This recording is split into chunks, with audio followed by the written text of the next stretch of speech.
Chapter 4 तर्का आउ आस्थार महासंग्राम जेतेबेले विज्ञान सत्य खोजे तेबे आस्था कोठी लुचे।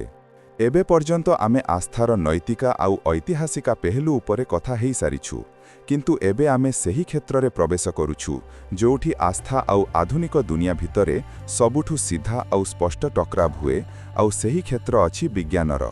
एही अध्याय रे सैम हैरिस आमकु देखांती कि केमिति आस्था आउ विज्ञान सत्य पर्यंत पहुँचीबार दुई बिल्कुल विपरीता आउ असंगता तरीका। एहा कोनोसी छोट मोटा असहमति नुहे, बरंच एहा वास्तविकतार प्रकृति को बुझिबार एक मौलिक संघर्ष।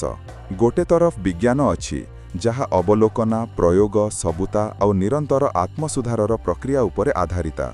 अन्य तरफ आस्था अछि जहा रहस्य उद्घाटना, प्राचीन ग्रंथा आउ एमिति मान्यता उपरे आधारिता जहाकु बदला जाई पारिबेनी। हैरिस कहंती कि एहा दुईक भितरे कोनोसी वास्तविक समझौक संभव नुहे। विज्ञानर कार्यप्रणाली को बुझांतु। एक वैज्ञानिक एक परिकल्पना बनाए, फिर से ताकु परीक्षिबा पाई सबूता एकथा करे। जदि सबूता परिकल्पनार समर्थन करे तेबे ताकु अस्थायी रूपरे स्वीकार करि लिया जाए। जदि सबूता ताकु भूल साबिता करे तेबे परिकल्पना को संशोधित करा जाए किंबा पूरापूरी त्याग करा जाए। विज्ञान रे कोनोसी भी विचारा किंबा सिद्धांत पवित्र नुहे। न्यूटन का सिद्धांत को आइंस्टाइन सुधारिले। प्रत्येक सिद्धांत को लगातार चुनौती दिया जाए आउ भल सबूतार आधार रे बदला जाई पारे। विज्ञानर शक्ति ताहार विनम्रतारे अछि। एहा स्वीकार करिबारे कि आमे सबु किछि जानु नाहु आउ आमे भूल हेई पारु। विज्ञानर लक्ष्य ब्रह्मांड विषय रे विश्वसनीय ज्ञान प्राप्त करिबा।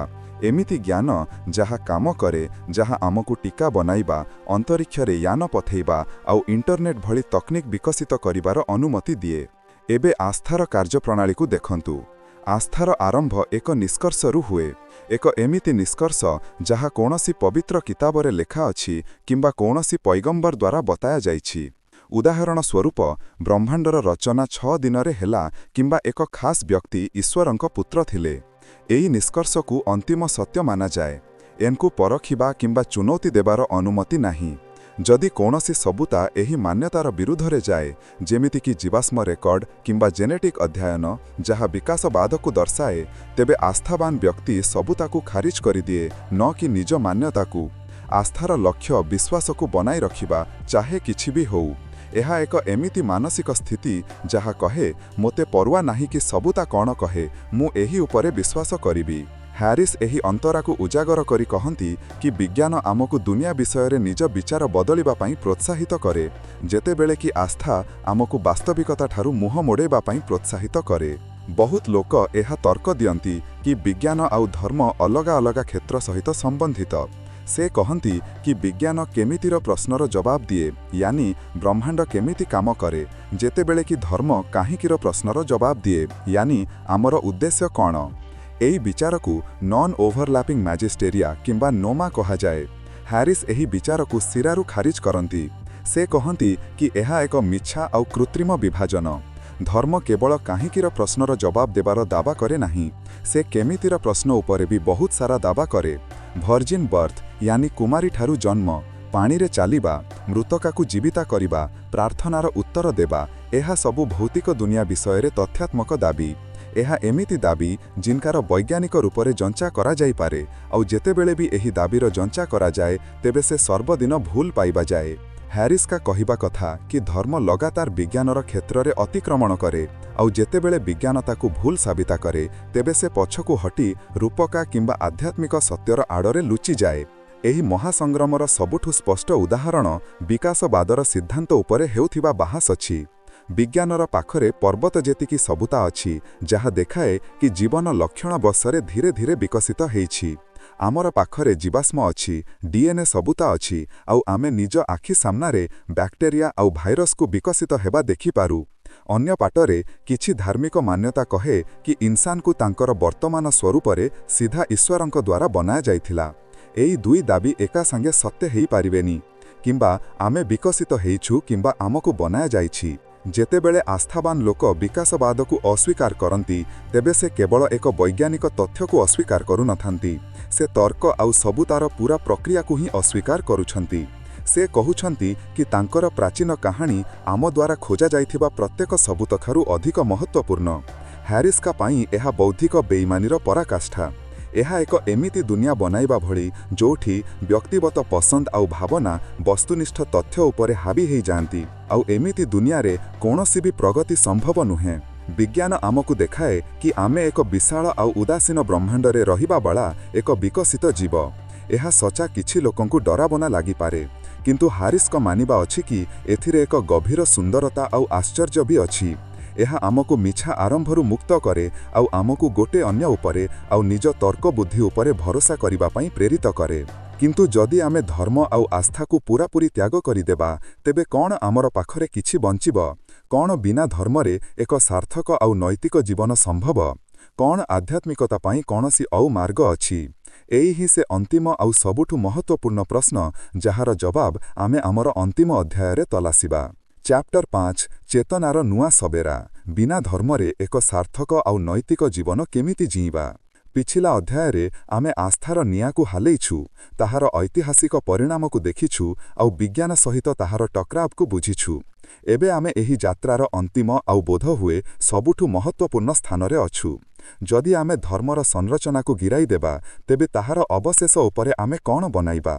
କେଣ ଏହାପରେ କେବଳ ଶୂନ୍ୟତା ଆଉ ନିରାଶା ହିଁ ବଞ୍ଚିବ? ସ୍ୟାମ୍ ହ୍ୟାରିସ୍ଙ୍କ ଜବାବ ଏକ ଜୋରଦାର ନାହିଁ। ଏହି ଅନ୍ତିମ ଅଧ୍ୟାୟରେ ସେ ଆମକୁ ଏକ ନୂଆ ରାସ୍ତା ତରଫକୁ ନେଇଯାଆନ୍ତି, ଏକ ଏମିତି ରାସ୍ତା ଯାହା ତର୍କ ଉପରେ ଆଧାରିତା କିନ୍ତୁ ଫେରି ବି ଗଭୀର, ସାର୍ଥକ ଆଉ ଆଧ୍ୟାତ୍ମିକ ହୋଇପାରେ। ସେ ଆମକୁ ଦେଖାନ୍ତି କି ଧର୍ମ ବିନା ଏକ ବେହତ୍ତର ଦୁନିଆ ନ କେବଳ ସମ୍ଭବ ବରଞ୍ଚ ଆବଶ୍ୟକ। ଏହା ଚେତନାର ଏକ ନୂଆ ସବେରାର ଆହ୍ୱାନ। ସବୁଠୁ ପ୍ରଥମେ ହ୍ୟାରିସ୍ ଏହି ବିଚାରକୁ ପୁଷ୍ଟ କରନ୍ତି କି ନୈତିକତା ପାଇଁ ଆମକୁ ଧର୍ମର ବିଲକୁଲ ବି ଆବଶ୍ୟକତା ନାହିଁ। ଯେମିତି ଆମେ ପୂର୍ବରୁ ବି ଚର୍ଚ୍ଚା କରିଛୁ, ଆମର ନୈତିକତାର ଆଧାର ତର୍କ ଆଉ ସହାନୁଭୂତି। ଆମେ ଏକ ଏମିତି ନୈତିକ ପରିଦୃଶ୍ୟର କଳ୍ପନା କରିପାରୁ ଯାହାର ଆଧାର ପ୍ରାଣୀଙ୍କର କଲ୍ୟାଣ ହେଉ। ଯେଉଁ କର୍ମ କିମ୍ବା ନୀତି ଚେତନା ପ୍ରାଣୀଙ୍କର ସୁଖକୁ ଉନ୍ନତ କରେ ଆଉ ଦୁଃଖକୁ କମ୍ କରେ, ସେ ଭଲ। ଯେଉଁ କର୍ମ ବେଦନା, ଦୁଃଖ ଆଉ କଷ୍ଟକୁ ଉନ୍ନତ କରେ, ସେ ଖରାପ। ଏହା ଏକ ସରଳ କିନ୍ତୁ ଶକ୍ତିଶାଳୀ ଢାଞ୍ଚା। ଏହା ପାଇଁ ଆମକୁ କୌଣସି ଈଶ୍ୱରର ଆଜ୍ଞା କିମ୍ବା ନରକର ଭୟର ଆବଶ୍ୟକତା ନାହିଁ।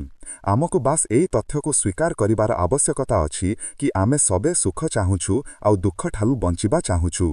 ଏହା ଆଧାରରେ ଆମେ ସମଲିଙ୍ଗିକ ବିବାହ, ମହିଳାଙ୍କ ଅଧିକାର ଆଉ ବୈଜ୍ଞାନିକ ଅନୁସନ୍ଧାନ ଭଳି ମୁଦ୍ଦା ଉପରେ ନୈତିକ ନିର୍ଣ୍ଣୟ ନେଇପାରୁ, ଯାହା ଅନେକ ଧାର୍ମିକ ଢାଞ୍ଚା ପାଇଁ ମୁସ୍କିଲା।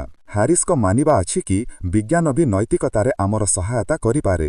ମନୋବିଜ୍ଞାନ, ତନ୍ତ୍ରିକା ବିଜ୍ଞାନ ଆଉ ସମାଜଶାସ୍ତ୍ର ଭଳି କ୍ଷେତ୍ର ଆମକୁ ଏହା ବୁଝିବାରେ ସହାୟତା କରିପାରେ କି କେଉଁ ସାମାଜିକ ସଂରଚନା ଆଉ ବ୍ୟକ୍ତିଗତ ଅଭ୍ୟାସ ମାନବୀୟ ଖୁସିକୁ ଅଧିକତମ କରେ। ଦ୍ୱିତୀୟ, ହ୍ୟାରିସ୍ ଆଧ୍ୟାତ୍ମିକତାର ବିଚାରକୁ ଧର୍ମର ଚଙ୍ଗୁଳରୁ ବଞ୍ଚନ୍ତି। ଅକ୍ସର ଆମେ ଆଧ୍ୟାତ୍ମିକତାକୁ ପୂଜାପାଠ, କର୍ମକାଣ୍ଡ ଆଉ ଅଲୌକିକ ବିଶ୍ୱାସ ସହିତ ସମ୍ବନ୍ଧ କରୁ, କିନ୍ତୁ ହ୍ୟାରିସ୍ ଏକ ଅଲଗା ପ୍ରକାରର ଆଧ୍ୟାତ୍ମିକତାର କଥା କହନ୍ତି, ଏକ ତର୍କସଙ୍ଗତ ଆଧ୍ୟାତ୍ମିକତା। ସେ କହନ୍ତି କି ଆଧ୍ୟାତ୍ମିକତାର ଅସଲି ଅର୍ଥ ଅଛି ନିଜ ମନ ଆଉ ଚେତନାର ପ୍ରକୃତିର ଗଭୀର ଯାଞ୍ଚା କରିବା। ଏହା ବୁଝିବା କି ଆମର ବିଚାର ଆଉ ଭାବନା କେମିତି କାମ କରନ୍ତି, ଆଉ ଆତ୍ମଜାଗରୁକତାର ମାଧ୍ୟମରେ ନିଜ ଦୁଃଖକୁ କମ୍ କରିବା। ଏହା ପାଇଁ ଧ୍ୟାନ ଭଳି ତକନିକର ଉପଯୋଗ କରାଯାଇପାରେ। ଧ୍ୟାନ କୌଣସି ରହସ୍ୟମୟ କିମ୍ବା ଧାର୍ମିକ କ୍ରିୟା ନୁହେଁ, ବରଞ୍ଚ ଏହା ନିଜ ମନକୁ ପ୍ରଶିକ୍ଷିତ କରିବାର ଏକ ତରିକା, ଠିକ୍ ସେମିତି ଯେମିତି ଆମେ ବ୍ୟାୟାମରେ ନିଜ ଶରୀରକୁ ପ୍ରଶିକ୍ଷିତ କରୁ। ଧ୍ୟାନର ମାଧ୍ୟମରେ ଆମେ ନିଜ ବିଚାରର ପ୍ରବାହକୁ ବିନା ତାଙ୍କ ସହିତ ଉଲଝି ଦେଖିବା ଶିଖିପାରୁ। ଆମେ ନିଜ ଅହଙ୍କାରର ଭ୍ରମକ ପ୍ରକୃତିକୁ ବୁଝିପାରୁ ଆଉ ଆମେ ବର୍ତ୍ତମାନ କ୍ଷଣରେ ଅଧିକ ଶାନ୍ତି ଆଉ ସ୍ପଷ୍ଟତାର ଅନୁଭବ କରିପାରୁ। ଏହା ଏକ ଏମିତି ଅନୁଭବ ଯାହାକୁ ଅନେକ ଶାନ୍ତା ଆଉ ଋଷି ଜ୍ଞାନ କିମ୍ବା ମୋକ୍ଷ କରି ଆସିଛନ୍ତି। କିନ୍ତୁ ହ୍ୟାରିସ୍ଙ୍କ ତର୍କ ଅଛି କି ଏହି ଅନୁଭବକୁ ପାଇବା ପାଇଁ କୌଣସି ବି ଧାର୍ମିକ ସିଦ୍ଧାନ୍ତ ଉପରେ ବିଶ୍ୱାସ କରିବାର ଆବଶ୍ୟକତା ନାହିଁ। ଏହା ମାନବ ମନର ଏକ କ୍ଷମତା ଯାହାକୁ କେହି ବି ବିକଶିତ କରିପାରେ। ଅନ୍ତରେ ହ୍ୟାରିସ୍ ଆମକୁ ଏକ ସାହସିକ ଆଉ ଆଶାବାଦୀ ଭବିଷ୍ୟତର ଚିତ୍ର ଦେଖାନ୍ତି। ଏକ ଏମିତି ଦୁନିଆର କଳ୍ପନା କରନ୍ତୁ ଯେଉଁଠି ପିଲା ସ୍କୁଲରେ ଆଲୋଚନାତ୍ମକ ଚିନ୍ତନ ଆଉ ବୈଜ୍ଞାନିକ ପଦ୍ଧତି ଶିଖନ୍ତି, ନ କି ଧାର୍ମିକ ସିଦ୍ଧାନ୍ତ। ଏକ ଏମିତି ଦୁନିଆର କଳ୍ପନା କରନ୍ତୁ ଯେଉଁଠି ସାର୍ବଜନୀନ ନୀତି ଉପରେ ବାହାସ ସବୁତା ଆଉ ତର୍କର ଆଧାରରେ ହୁଏ, ନ କି ପବିତ୍ର ଗ୍ରନ୍ଥର ବ୍ୟାଖ୍ୟା ଉପରେ। ଏକ ଏମିତି ଦୁନିଆର କଳ୍ପନା କରନ୍ତୁ ଯେଉଁଠି ଆମେ ନିଜ ମାନବତାକୁ ରାଷ୍ଟ୍ରୀୟତା କିମ୍ବା ଧାର୍ମିକ ପହଚାନଠାରୁ ଉପରେ ରଖୁ। ଏହା କୌଣସି ଉଟୋପିଆ କିମ୍ବା ଅସମ୍ଭବ ସ୍ୱପ୍ନ ନୁହେଁ। ଏହା ତର୍କ, କରୁଣା ଆଉ ଆମର ସଞ୍ଜ ମାନବୀୟ ମୂଲ୍ୟ ଉପରେ ଆଧାରିତ ଏକ ସମାଜ ବନାଇବାର ଲକ୍ଷ୍ୟ।